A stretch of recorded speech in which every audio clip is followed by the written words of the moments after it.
But I am in the car that I always wanted, and right now I'm asking myself only one question. Why didn't I buy Haval H6 straight away? You feel like you're in a performance car when you are taking off, like when you go, you know? But this loosely labeled Chinese Range Rover is freaking amazing. Press start.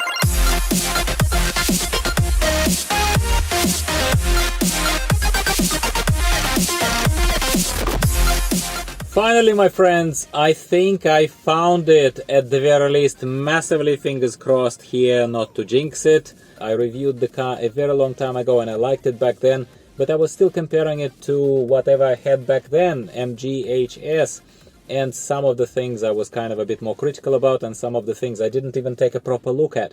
But now when you own something like this, when you drive in it for a couple of days, and when you have a chance to take a look at all of this, especially when you're able to do it in retrospect, comparing it to the features of the other vehicles that you owned of similar Chinese manufacturer or whatever, it blows me away. I'm blown away. I'm completely blown away just from how much I'm getting here. And again, I'm crossing my fingers and I'm hoping that it all holds nicely and lives up to its name of being a very, very good, very recommended, solid Chinese brand of the vehicle. Haval H6 is the car of my dreams, my friends, especially if we continue keeping in mind that everything has a price. Of course, there are probably some other cars of the dreams if you had unlimited budget. And perhaps, so I'm not going to compare it to some form of Lexus, to some form of, I don't even know what, you name it. Okay, in the comments down below, let's cheer for each other, and I'm happy for you if you can afford a car that costs triple this. But this loosely labeled Chinese Range Rover is freaking amazing. Freaking amazing. I love everything about it, and of course I will be doing a proper review with less gushing and more facts, so please stay tuned. There are a few things that I will say to you here to make it worth your while watching, not just to be happy for me, but also to take something out of it. There are several things that you need to do straight away to your Haval, in my humble opinion, and I'm going to tell you about two of those things today and going to catch up with you over the next few videos about some other things. So, first thing that in my humble opinion you need to do when you get either Haval Julian or Haval H6, because they have exactly the same steering wheel, you need, in my opinion, to buy a custom wrapping, custom cover for your steering wheel. Simply because even me not being a massive dude, I'm sort of averagely sized guy with just normal arms, normal palms and everything like that, and I'm 175 centimeters tall. For me, this, even when I was doing the early test drives of H6, of Julian, and right now, I can tell you that the original steering wheel that's installed here, it has fake leather wrapping here, and it's nice enough. It looks better than, let's say, LDVD 90s. Base model plastic steering wheel, but it's too thin. You absolutely feel better as soon as you wrap it in something that even fake leather as this one. It cost me another $15 on eBay to order this thing. It makes a difference. It feels much better in the hand. It's much more pleasant to drive once I got this very cheap wrapping. And is it the best thing that I could have gotten now that I have been driving a couple of days with it? Probably not, but it will do. It will do for a while. I'm fine. I don't need to urgently replace it. But it's not real leather. Maybe I'll replace it with real leather once I found a good kind of thing. If you have any recommendations for a good leather steering wheel cover, please insert some links in the comments down below. I always appreciate input. But I do think that steering wheel here requires attention immediately. Also, my friends at Sutton's Homebush dealership, fantastic dealership in Sydney that helped me with this car, fantastic people, great attitude. They have also given me the floor mats, included them in the price. And floor mats here are nothing to write home about. They are okay. They are okay. It's better than just having naked floors in the car, I think. So they provide some form of lining. But they are that synthetic kind of plush looking kind of, I want to call it cloth, but it's not cloth. It's one of those microfiber, whatever that material is, you tell me. And in my opinion, I'm lucky that the last couple of days when I got the car, rain actually stopped in Sydney and it's not as slushy and as wet. Hopefully it lasts for another couple of days. before it gets muddy again, relatively muddy. But I actually do not look forward to bringing wet feet or dirty feet into this car with these mats installed, standard mats from Haval. What I am going to do is that I already have done it. I already spent another $60, so $15 on the steering wheel cover, and $60 right now you can buy it. I bought another custom set of 4 floor mats that are mud mats. They are black, rubber, look decent, but on the picture it's hard to tell. $60 is worth my experiment, and I'm going to report to you if it's worthy of reporting to you in a separate video, if they actually do the job. But I do think that in cars like this, I think taking care of the floors is probably the least we can do to ourselves.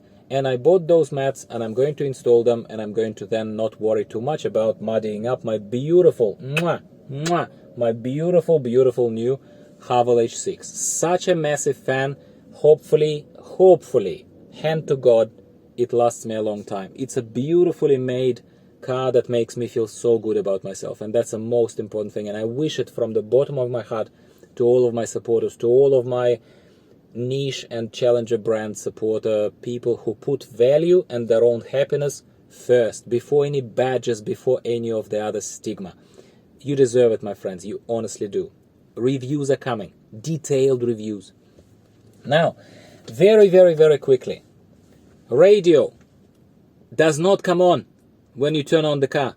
It does not come on. Oh my God. What an amazing engineering solution, Haval. Love you. I love you guys. Settings. Super modern. Clearly much better electronics than an MG. Clearly, I'm sorry, MG. It's just the truth. It's just the truth. Update your bloody software. Much better electronics, much better settings. I'm sure I'll find something that will annoy me. I'm sure of it. It's okay. It's okay. You don't need to tell me, oh, just wait until honeymoon period is over, Dmitry. Of course it will be over. Of course it will be over. But I've seen enough. It's not like it's the first new car that I got and I'm like gushing about it. I've had 4 new cars in the last year. All right? So I'm okay. So radio doesn't come on. The cameras are of amazing, most beautiful quality. There are physical buttons here, as well as the infotainment touch screen. So, as opposed to the popular belief, no, not everything is controllable through just the touch screen. You have physical buttons for very important stuff. You have physical buttons for fan, for air conditioning, for cameras on off, for front window heater, from the rear window heater. 2 things that I loved, I told you, and straight away, and 2 things that I think they could have done better. But honestly, it's nothing compared to what I've experienced before. First thing is this, and it's not an issue, it's just a particular thing I need to get used to. This rotary gear shifter, the gear knob, this rotary gear shifter, which looks fancy, feels great, looks premium, reminds me of Range Rover and all that kind of stuff. It's all cool, it's all fine. Like I said to you in the previous reviews of Julian and of Haval H6, I would have been fine just with a stick.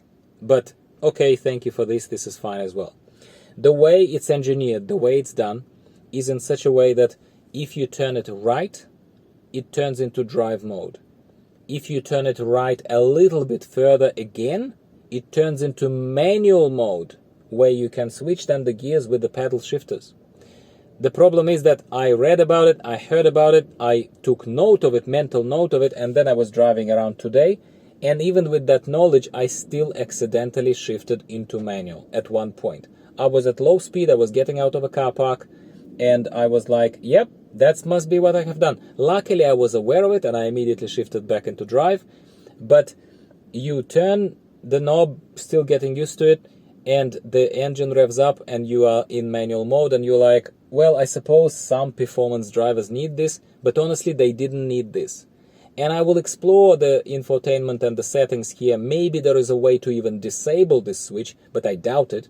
And I would have loved if they were able to say, for a completely casual driver like our friend Dmitry, there is also a setting that allows you to disable manual gear shifting. Because everything is electronic, why not disable it? Or why not give us a chance to just turn it away, right? Because if, say, my wife was driving this car, especially also not used to it, I guarantee to you she would try to drive and rev the engine being in manual mode, and that is not going to be pretty. So that is something of a, is it a massive deal? No, especially if you know the car and get used to it, but it's kind of like one of those things that, beautiful, I'm in love, but it's not perfect, right? Okay. And the second thing that is straight away, I don't need to own the car for a long time, but I can tell you straight away what I don't entirely like, and I have thoughts about how I'm going to overcome this, but I really think that they should have made this frontal top panel above the dashboard and behind the infotainment screens here. I think they should have made it flat.